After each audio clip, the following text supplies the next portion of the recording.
Welcome to the Election University podcast, a weekly show where we hear from industry experts who share tips and tricks for winning campaigns. Whether you're running for office now, thinking about it for the future, or just want to know more about campaigns and elections, Election University is for you.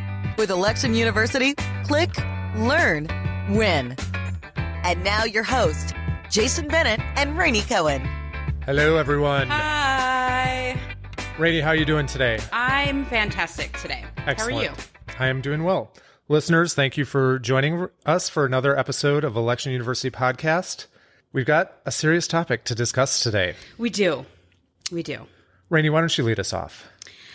Okay. So you may have heard of a movement, #MeToo, addressing and raising awareness for sexual harassment and assault in the workplace, in life, in relationships, in wherever it exists. And it's really started off this national conversation. I feel, and I, as a woman, feel like finally a national conversation about how to address it. How do we stop it? How do we look at the systems that perpetuate it? And two women got together to start what they are calling the Purple Campaign. And their entire mission is to give people the tools to address sexual harassment and assault in the workplace. And we wanted to look at it through the lens of campaigns. Yes. I'm not going to do much talking on this one. I am going to defer. I'm going to listen. I'm going to do something that men don't do as a default setting, which is silence and listen. But I am looking forward to this episode because I do think, particularly as it impacts politics and campaigns, the dialogue, I think the thing that is, and you'll hear me just sort of stammer my way through this because I am somewhat paralyzed by a lot of this conversation, right?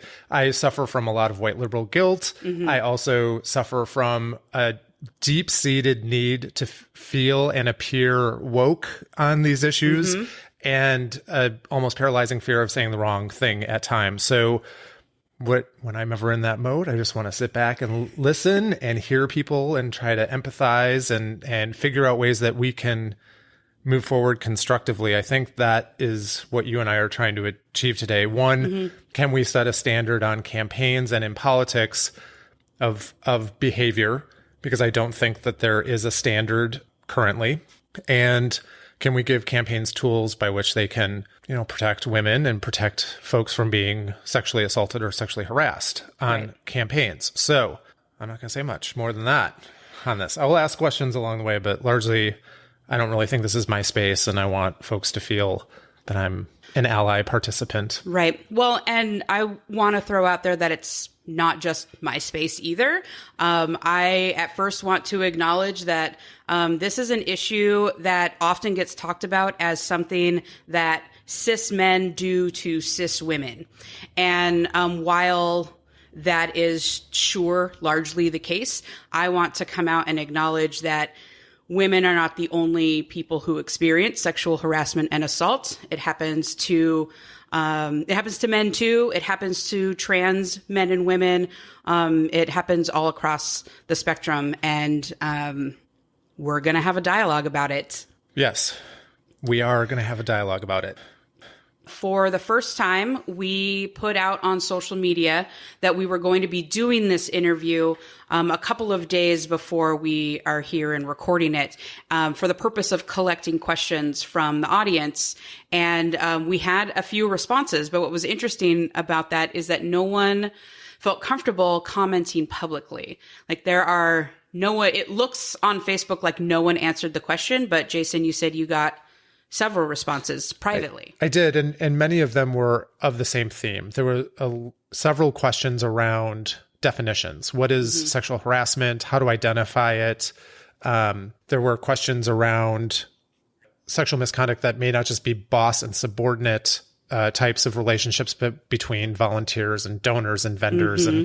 and, all of the people that intersect on campaigns. So I got some really great questions about women of color and the different experiences that they may have. or people in low-wage jobs, service industry in particular. We got some great questions. We're going to ask Jessica about those specifically, but thank you to our audience for contacting us and giving us your feedback. I know it's very understandable that this was not something that people felt comfortable necessarily getting into a big dialogue on Facebook, because these things can devolve on social media. Right. So I appreciate people for contacting us. It was very helpful. Thank you. Yeah. So our guest today is Jessica Patterson. She is the co-founder of the Purple Campaign, a nonprofit organization to end sexual harassment in the workplace. She has quite the history in the tech industry. She, one thing I want to call out as a user of Instacart, she built out Instacart's partner management function. She also is a former management consultant and specializes in things like product marketing, client relations, executive communications, PR. And she partnered with your friend, Allie, to start this Purple Campaign. Right. Allie Colesteele, who was on an earlier episode of ours, who had worked on the Hillary Clinton campaign for President, Hillary for America, and talked to us about voter integrity and voter protection, is the co-founder with Jessica. She left her law firm, which we'll talk about a little bit as well, and co-founded this with Jessica, who comes from, the Silicon Valley tech sector. Mm-hmm. Also, an area, much like politics, that is male-dominated, experienced a lot of sexism, experiencing a lot of sexual harassment and assaults. And we're going to hopefully unearth some ideas on what we can do to address that culture and that problem. So without further ado, let's get into this. Jessica, thank you so much for joining us today. Thank you so much for having me. So we talked a bit about your background. We'd love to have you elaborate a little bit more on the work that you've done prior to the Purple Campaign, but we also want to know more about the origin of it and what motivated you and Allie to start this. Definitely. Yeah. So I have spent the last decade working in Silicon Valley. I started my career doing management consulting at Accenture, and I was really focused on organizational design and workforce transformation. And then after living in San Francisco for a couple of years, I got bit by the tech bug and decided to make the move to the tech industry. So I joined a startup that at the time was just 40 people called Yammer, and was part of the marketing team and led marketing and communications there. And then that company went through a really fast hyper growth phase and ultimately was acquired by Microsoft in 2012. So I stuck around Microsoft for a couple of years, and then eventually I joined another startup called Instacart, which is a grocery delivery service. And at Instacart, I was doing business development, leading our retail partnerships for the West Coast. Allie, my co-founder, and I actually met in 2005 while studying at the London School of Economics. And despite having never lived in the same city since, we managed to stay very close friends. And over the course of our friendship, we, would often compare notes from our professional experiences. And, I think it's no secret that sexism and sexual harassment are rampant in the tech industry. Yeah. Allie, on the other hand, has worked mostly in politics, on campaigns and on the Hill. But most recently, after graduating from law school, she was working at a law firm called Boyce Schiller in Washington, D.C. And last October, when the Me Too movement, really picked up steam, she actually shared her own Me Too story with the Washington Post. It was a story from when she was just 18 years old, interning on the Hill for a former U.S. senator. And just a few weeks after that, the New York Times reported on a story about how the law firm where Allie was working at the time had been representing Harvey Weinstein and had aided in, and I quote from the article, concealing his abusive behavior. That's when Allie and I really started talking more in depth about the issue of deep-rooted sexism and workplace sexual harassment. And, we started to put our heads together about what could we potentially do to combat the problem. Allie actually had the idea to start an organization, and she asked me for some business advice. So, I started working with her, and as we started talking more and more, we realized that with her background in politics and law and my background in business and tech, that we could found something together to address the problem and create a bridge between business and policy. So Allie actually left her corporate law job, and we launched the Purple campaign in January of this year. So we really went from just a glimmer of an idea to a fully operational organization in a matter of weeks. That's so fast. It was very fast. We were basically working nonstop, and I live in California and Allie lives in DC, so it was a bi-coastal effort, and we were basically operating in all time zones at the same time. Wow. I mean, as someone who works in nonprofits, to hear about something coming together that quickly is really astonishing. But also, women get shit done. So, nice job. Yes. Thank you. Thank you. So, before we really get started, can you define sexual harassment for our listeners? Is there like a standard definition that folks can use so that they can identify it in the workplace? Yeah, this is a great question. Actually, one that doesn't get asked often enough, in my opinion. So thank you for asking. First, let me share more of a legal definition, and then we can talk about, what that means in practice. Cool. So the law prohibits two types of sexual harassment in the workplace. The first is quid pro quo sexual harassment, and this is when a term or condition of employment is contingent or on acceptance of unwelcome sexual behavior. The second is hostile work environment sexual harassment, and this is when unwelcome sexual behavior of any kind creates an abusive working environment. So what does this really mean in practical terms?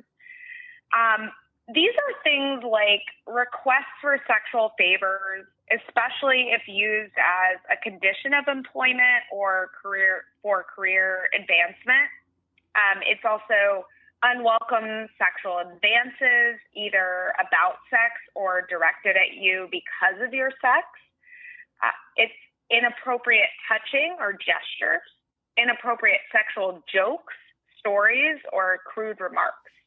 So it's really important that we do define it and that we don't conflate it with other things like consensual office relationship or extramarital affairs that really has nothing to do with two people in the same workplace, if that makes sense.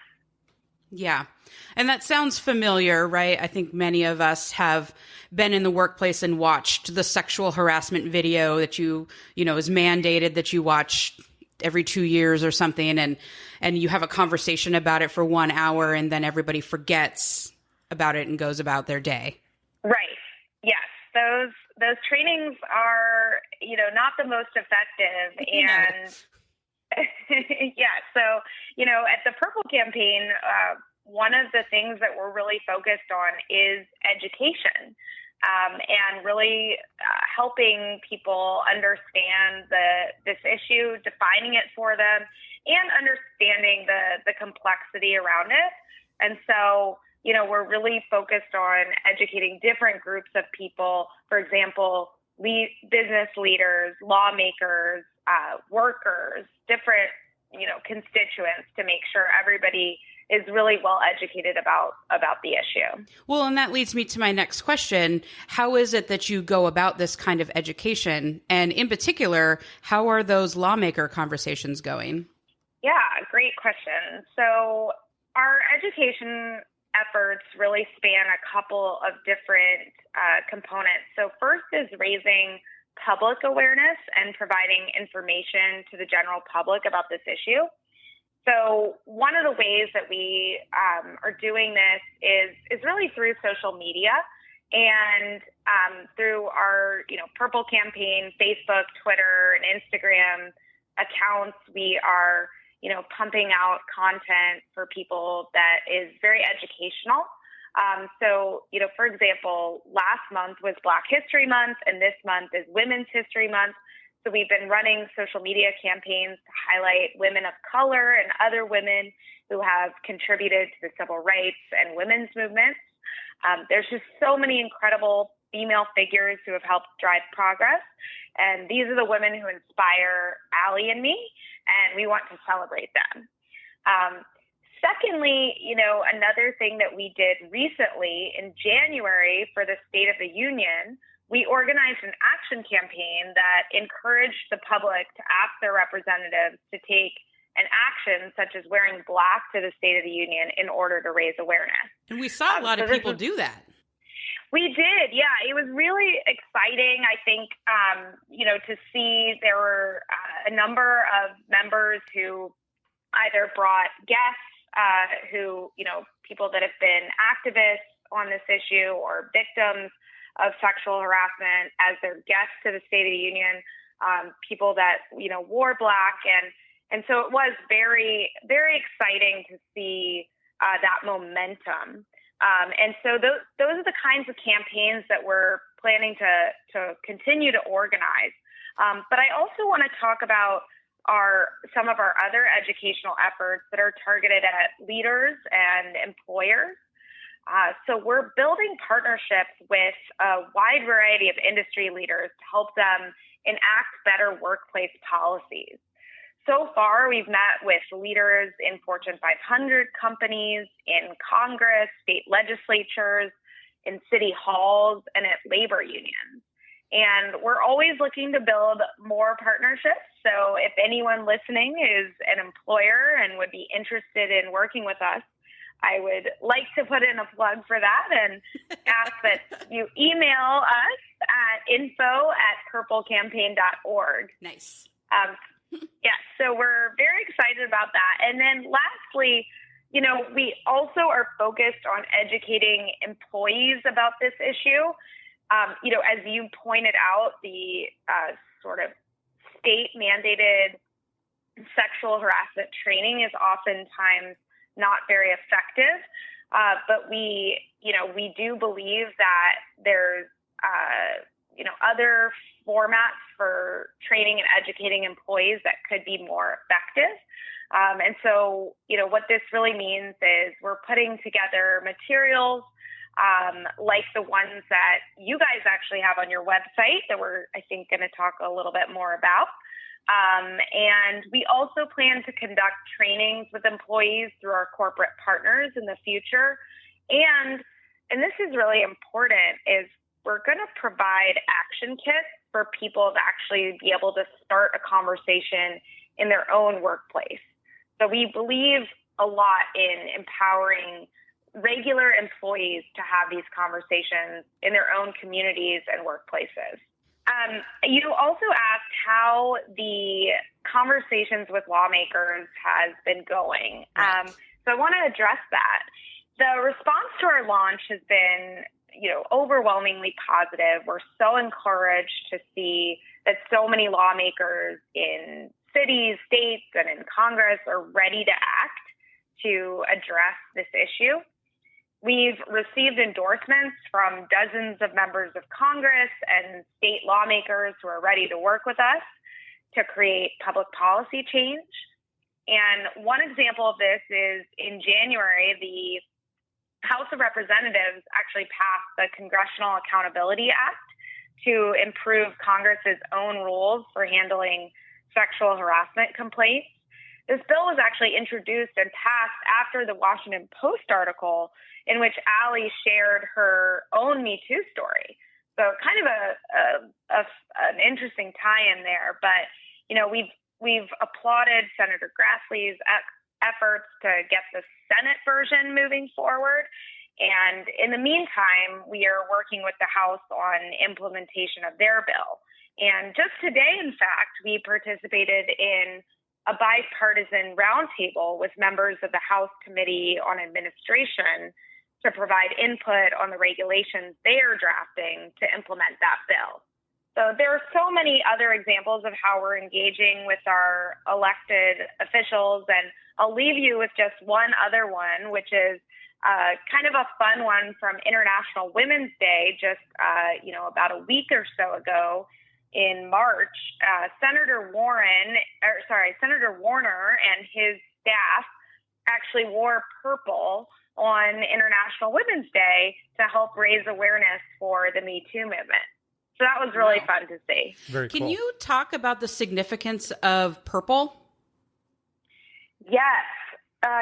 Great question. So the color purple has actually been a symbol of the American women's movement since the early 1900s, when it became an official color of the National Women's Party and the suffragettes who were campaigning to gain the right to vote. We loved the color because of that, but we also liked it because it's a color that represents unity. This is a nonpartisan issue, right? And our view is that sexual harassment should not be tolerated by any industry, any political party. So purple is really a nod to the original women's movement and the color to represent inclusion and a coming together of everyone in this country, regardless of political party or industry. I love that. So one of the questions that we got from our solicitation online was around women of color specifically, and maybe in industries where there aren't a lot of resource or voice. So like the service industry, for example, where sexual harassment or sexual assaults might be prevalent, but the workers don't feel empowered to say anything, and the risk of job loss is large. So I'm wondering, is there a goal for lifting up otherwise marginalized communities that might not have the resources or voice in the same way that other communities might, like white women? Yes. Yes, this is a very important point. Thank you for raising it. First, let me share a few data points. We know that nearly half of all working women experience sexual harassment in the workplace. And studies have found that minority women are more likely to experience workplace harassment than white women are. We also know that 75% of employees who spoke out against workplace harassment were retaliated against by their employer, as you noted in your question. To make matters worse, the pay gap and leadership gap are even more pronounced for minority women than they are for white women. So in other words, all odds are stacked against women of color and low-wage workers. Let's talk about the Me Too movement, though, and how this movement can actually help drive progress and improve some of these very dismal statistics. So I think it's important to note that the Me Too movement was originally founded by Tarana Burke, who is a woman of color. And while she is the one who first started the movement, much of the more recent conversation is not focused on women of color. And that really needs to change. So part of our job at the Purple Campaign is to educate people about how this issue impacts different groups.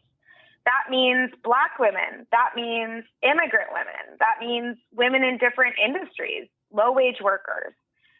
So, that is going to be a big focus of our education efforts. But we're also focused on pushing for policy change that will help women, including minorities, and those in low-wage jobs.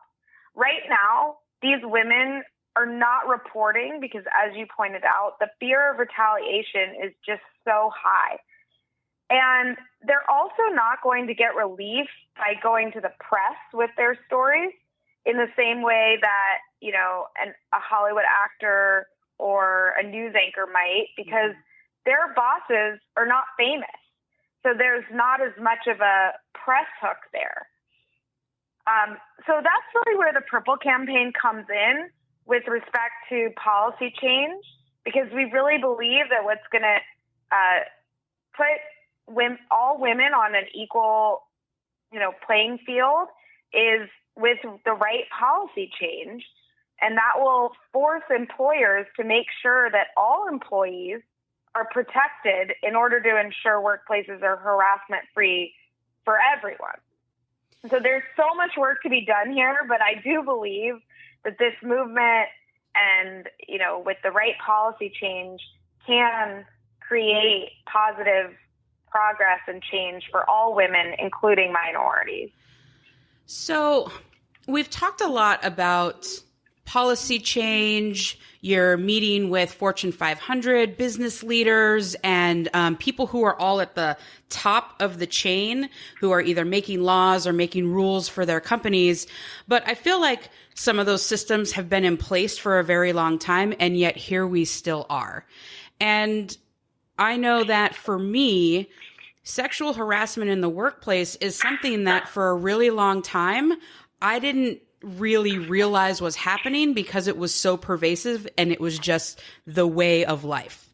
And you just learn how to deal with it, let it, roll off your back, whatever, because like you guys were saying, retaliation in the workplace, things like that. So this feels to me like we can't make real change unless we're making change from the top and the bottom. So do you have any suggestions for how I, as a regular woman in the workplace, can combat sexual harassment? Yes.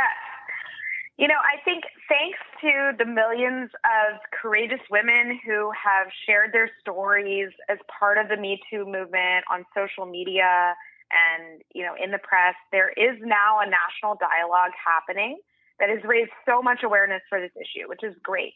And what I really encourage is for both men and women to continue this conversation in their own workplaces. Many companies have formal channels in which to do this, but this can also be done informally. You can start by talking just with your own team or your closest colleagues at work, and then perhaps those conversations can expand to include a broader audience. This is important because for so long, this behavior has been normalized. Melinda Gates put it really well when she wrote, "Discrimination, harassment, and rape have never been acceptable. They've just been accepted." Yeah. And that's so true. It's so true. And so I really believe that by talking more openly about these issues in the workplace and helping people identify sexual harassment is a really important step to, rooting out this problem and having cultural transformation. So, I think other things that women can do is, ask HR to share their policies on sexual harassment if they haven't already. Find out what the reporting process and investigation practices are. Just ask questions. I think getting that conversation started in your workplace is so important. And it's also so important to know the information before an incident actually occurs. Now, if an incident does occur, there are many options available. There are a number of organizations that are providing victim support, such as Better Brave and RAIN, and they will actually help victims through the process of filing a claim or reporting to HR. And so I really encourage people to turn to those channels for support. But lastly, if you're a leader in your organization, whether you run a small team, you're an elected official, you're a C-level executive, take a really close look at your organization's working culture. What are your values? Are employees living these values every day? Do your values need to be adjusted to be more impactful and create a safer and more inclusive workplace? This is a deep-rooted cultural issue. And so, I think it really takes looking inward and evaluating what are the values that create the types of behaviors in our organization? And are there things that could be tweaked to improve that working culture? So we all have the power to make change, but we have to start, by looking inward, by asking questions, being open to change. Scary. Yeah. So your Melinda Gates quote got me thinking about, just my experience overall. And I think like internalized homophobia and maybe some internalized sexism, that we are raised and cultured in a certain way to accept a certain amount of abusive behavior in the workplace, particularly on campaigns. I think about this from my perspective and how the Me Too movement for me has just been a moment of reflection on behaviors that I have seen happen, not necessarily assault behavior, but this abusive behavior that you're talking about in the workplace that we, downplay or internalize because we're afraid of retribution, and a good moment of pause of, what can men do who want to be strong allies, want to be, good feminists? What can we do to address this problem, to stop the passive acceptance of this behavior? Yeah. Men play an extremely important role in this movement, and it's critical that they participate in the conversation and work with women to drive change. First, ask questions. There's so much reporting on this issue, so much happening on social media, which has been really powerful in bringing this issue to the surface. But because of the sheer volume, it has also led to a lot of confusion, I think, especially for men, about what really is sexual harassment, what is and isn't appropriate in the workplace. So education is really the first step in solving this problem. Having conversations in your own workplace or with friends is a great way to self-educate and gain clarity about what's in and out of bounds. Then once you have that education, I think it's important to evaluate your own behavior. Perhaps you were doing something inappropriate, you didn't realize it before, but now you know, and you can self-correct. And then third is, I think, hold each other accountable and call each other out. There's a new book called Brotopia, Breaking Up the Boys Club of Silicon Valley. And I'm sorry, that is just a ridiculous title. It's a ridiculous title. Yes. What this book really talks a lot about is bro culture and the subtle forms of sexual harassment. And by the way, this is not unique to Silicon Valley. So, definitely relevant in so many other industries, of course, on campaigns. And really, it's just, it's kind of happening everywhere. But it's an important point and something that men can really watch out for. If you see this behavior happening, don't play the innocent bystander role. Take a proactive approach and talk to your colleagues about it. It will inevitably be awkward, but chances are it's a lot more awkward and uncomfortable for the women in the office. So I think it's worth speaking up. And then lastly, and this is so, so important, men must not shy away from women in the workplace out of fear. Women will always be in the workplace, and avoiding them is just not the answer. Do you think that, so much like, how do I want to say this? When we're doing like anti-oppression or anti-racism work in our workplaces or in community, often there's caucusing, like a white caucus and a POC caucus.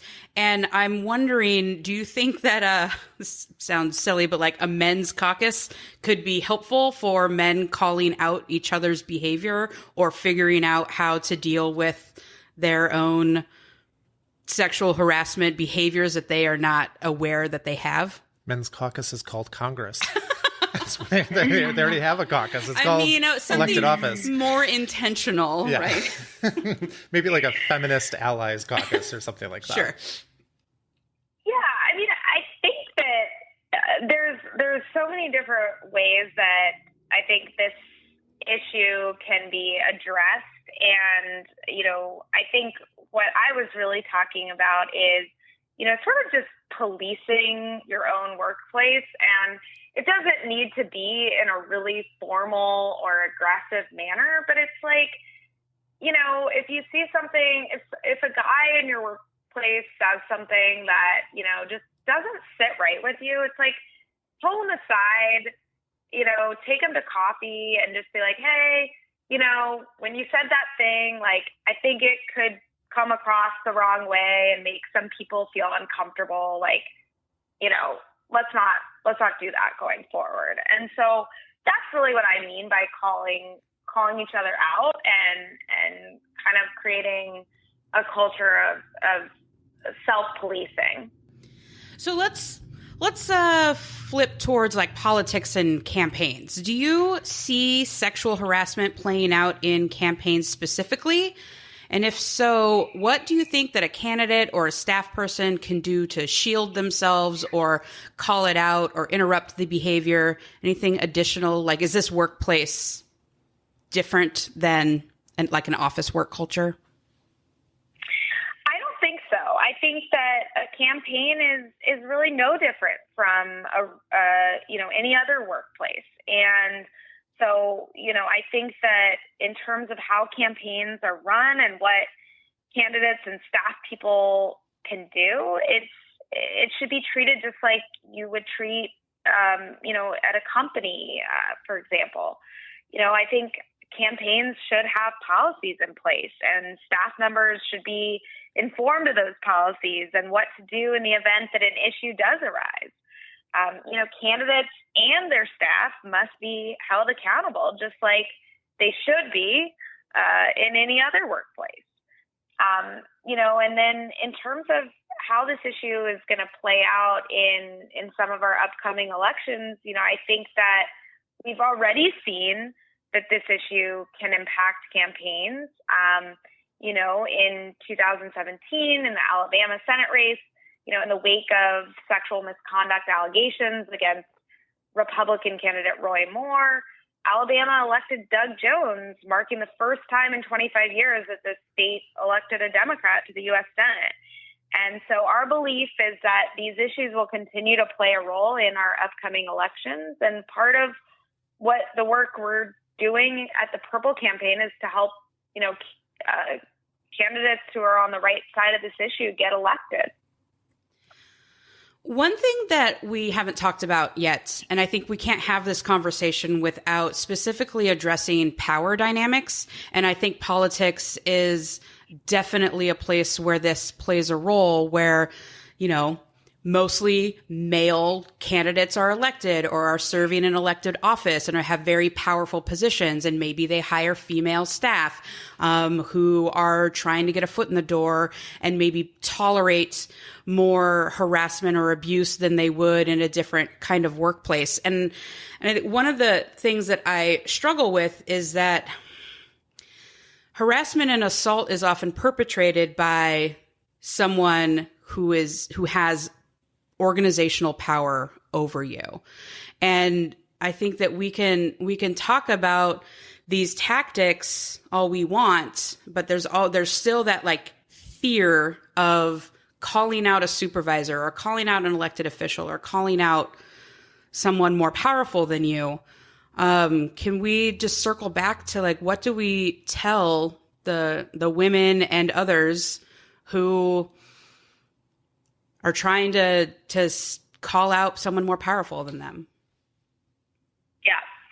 So I think that a couple of things. One, the current environment we know is not great for women who do report incidents of sexual harassment. We know that 75% of women who do report, they face retaliation. I believe that with the right policy changes, that can be improved. I also think that, it's really critical to just document everything. That's one of the most important things, is to make sure that you are keeping very clear records of everything that's happening so that you have all of that documented, should you end up pursuing legal action or, filing a complaint with your HR department. And so by I think documenting, do you mean like if someone verbally says something to me, I don't have evidence of that, but maybe I just keep a Word document of time and day and what was said, or what do you mean by documenting? Yeah, absolutely. I think that is exactly what I mean. I think that, as much information and detail as you can include, the better.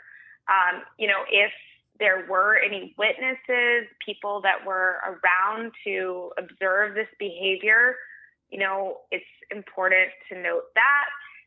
But we know that oftentimes there's not. And so, that does present its own challenges. But I think that the more specific and detailed you can be in keeping your own records, the better. One of the things that we're trying to accomplish here with this podcast is being a part of a larger effort to establish a standard, a code of conduct standard on campaigns, that people understand generally what is appropriate and what's not appropriate on campaigns. I think, like you had mentioned earlier, that is not uniform. It is very unclear for people, as this dialogue is really forcing people to reflect and pay attention to this issue. The definitions of what's appropriate and what's not appropriate in workplace is not clear. And so I think what we're trying to do is establish some standards. So we're really excited that we're partnering with the Purple Campaign to create some documents for campaigns, some free tools that we're going to have on our website that folks can download for free, that will include, a sample employee contract and a code of conduct for campaigns. There are 515,000 elected positions across the country. Not all of them are Hillary Clinton's campaign and will have HR departments of their own. Many of them will be one candidate, one staff person, and a handful of vendors and volunteers. And we want to create something that can be used regardless of the size of your campaign. If you don't have the resources to create your own tools, we want to be able to provide one. So Jessica, I guess that's my long-winded way, typical male, a long-winded explanation of trying to get to this question, which is, what are the challenges of pulling something like this together? Something that is uniform, that is, not necessarily a standard practice right now. What do you think candidates and staff should be thinking about as we pull these tools together? Yeah. First, let me say I'm so excited to be partnering with you guys on these efforts. I think that it's so needed, and we're really excited about the collaboration. You're absolutely right, though. There are challenges. Every workplace is unique, and campaigns are no exception. Some campaigns have a robust staff, like you did with the Clinton campaign, that includes an operations team and HR, while others are only one staffer plus the candidate. So it's really hard to create a one-size-fits-all solution to this problem, which is why it's so important that individual employers, and that includes candidates, invest in making sure that the right policies are in place in their own organization. So the code of conduct and employee agreement that are available for download are a really great starting point. And what we just recommend is that before you implement these, that you do some customization to make sure that they're fitting for your workplace. And so when tailoring these, or, if you aren't using these and you're creating your own policies, staff and candidates should be asking themselves questions like, does this policy cover not just employee-employer situations, but those involving other parties like volunteers, consultants, contractors, vendors, staff from other campaigns who might share offices. There's lots of other groups of people that your staff members are going to be interacting with. And so it's important that the policy includes not just that employee-employer relationship, but also some of these others. Now, another question would be, does this policy send a clear message to employees that reporting incidents of harassment is encouraged, and adequate assurance that those who report will not be retaliated against? As we talked so much about, retaliation is such a big component in deterring women from reporting. So it's so important that the policy is really, on the side of the victim and helping assure them that they're not going to be retaliated against should they report. And then, another one would be, does this policy provide multiple options for employees about to whom and how they report incidents of harassment? I think that it's really important that there's not just one channel, but there's other ways that employees can report, because sometimes they're not going to be comfortable with if there's only one option. And then I think, another one would be, do our other policies and practices, unrelated to sexual harassment, create a workplace that treats all employees equally and empowers people to speak up internally? I think that we've talked a little bit about culture and, really this is such a deep-rooted cultural issue. And so each company or campaign has its own culture. Some are more transparent. Some empower people to speak up more. And, I think the ones that do give people a voice are going to be in a better position when it comes to these issues. So, for example, does your confidentiality policy make clear that it does not intend to prohibit individuals from talking about incidents of harassment or discrimination? And then, just, are you creating a culture where employees feel comfortable voicing their opinions, or are employees often muffled or shot down for their ideas that are brought forward? So these are just a few considerations. I definitely encourage folks to take a look at the documents that are available for download on the website. And at a minimum, you can compare these against policies you may already have in place. Or if you're looking to implement new policies, these are great resources. That's great. So I guess my follow-up question on that is, if a campaign is this one-to-one relationship, one staffer, one candidate, and there is no chain of command to report, incidents, is there a 1-800 number? Is there a national group that folks can call if they just need to even just basically talk to somebody about what their rights are? What can folks do? There are a lot of organizations out there that are really focused on victim support. A couple that I could recommend are Better Brave and RAIN. And these organizations are really going to help walk victims through the process, give them resources about their rights, and what options are available to them. And then there's also the opportunity to file a claim with the EEOC. Jessica, thank you so much for joining us today. This was a very instructive, very useful conversation. I really appreciate the partnership with the Purple Campaign on the materials that we're trying to pull together for folks and helping establish that standard that I think is so desperately needed on campaigns. Yeah, thank you so much for having me as a guest on the show. I'm so excited to partner with you guys. And, I think I'd love to just share, if people would like to learn more about the Purple Campaign, you can visit our website at www.purplecampaign.org. We have an email sign-up form right at the top of the page, and we promise not to send too many emails, but it's a great way to learn about, ways to get involved and, educational information.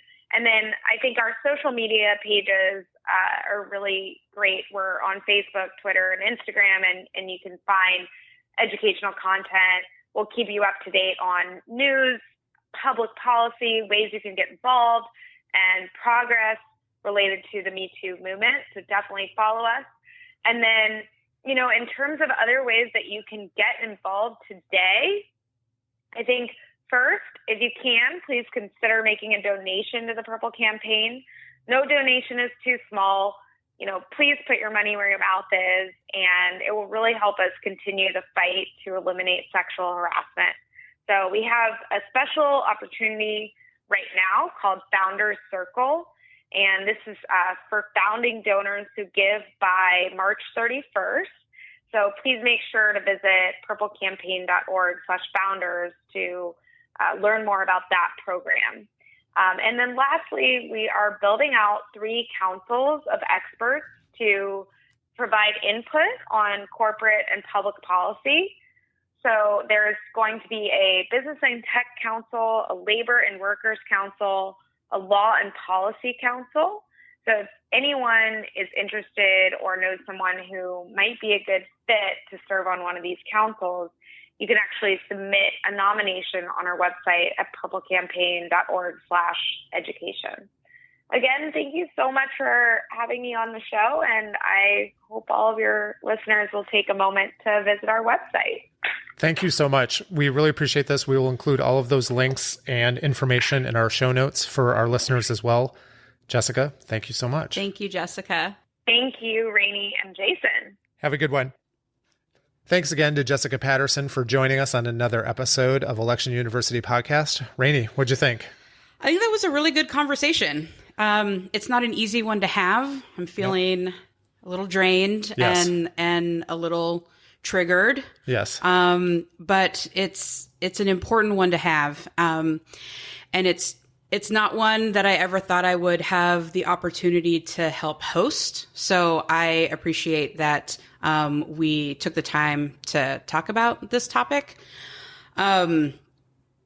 But it's hard to think about sexual harassment in the silo of the workplace, right? Like, because it's just everywhere all the time.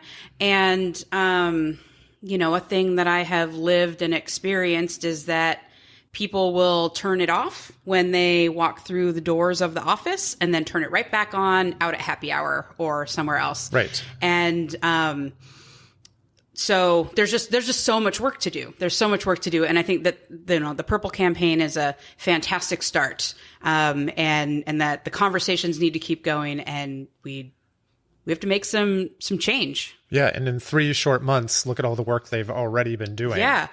They launched in January, and the State of the Union address, just a couple weeks later, they had tons of members of Congress wearing black. Yes.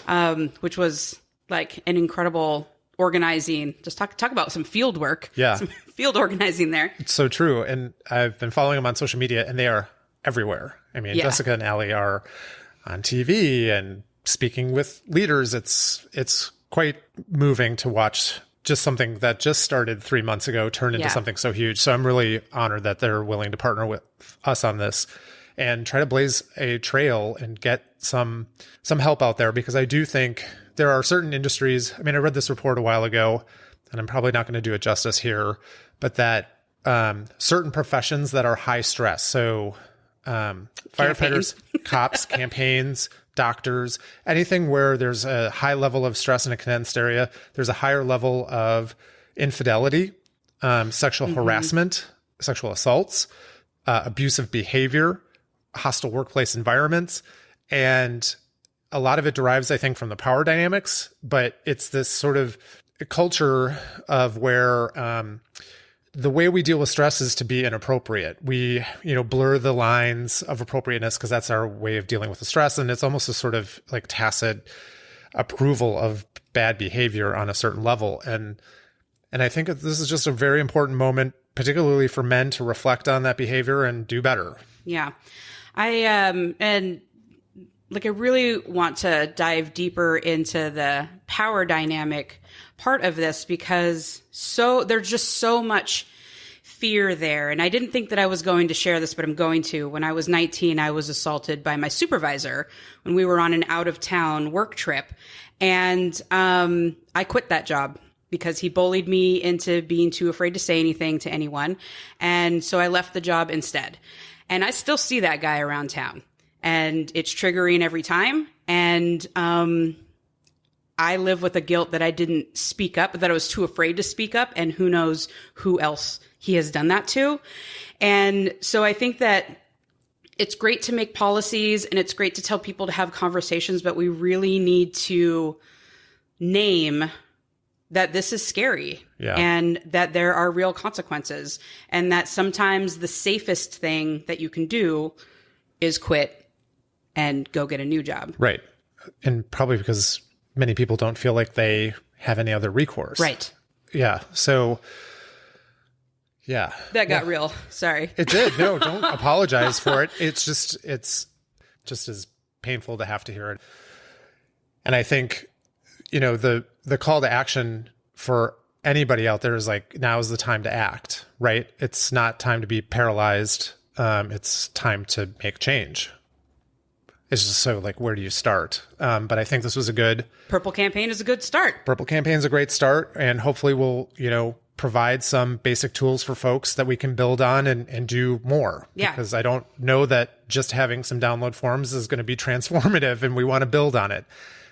And I guess that's where our listeners come in. Yeah. What else can we do? What else can we do? We'd love to hear your ideas. What more can be done? We'd love to hear from you specifically. Feel free to email us at podcast@electionu.com. You can contact us on social media. At any time, we're happy to have offline conversations with anyone about this topic and what you think we should be covering or what our next steps could be on this. Whew. Yeah. Let's wrap it up. Shake it off. Shake it off. Yeah. Yeah. I'm really glad that we did that.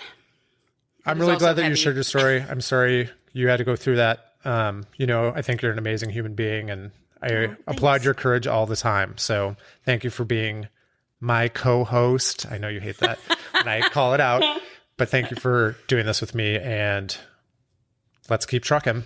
Let's do it. All right. Listeners, thanks again. Jump on over to iTunes, leave us a message, give us a rating. We'd love to hear from you. And until next week, I'm Jason Bennett. And I'm Rainey Cohen. Thanks so much for joining us. Bye.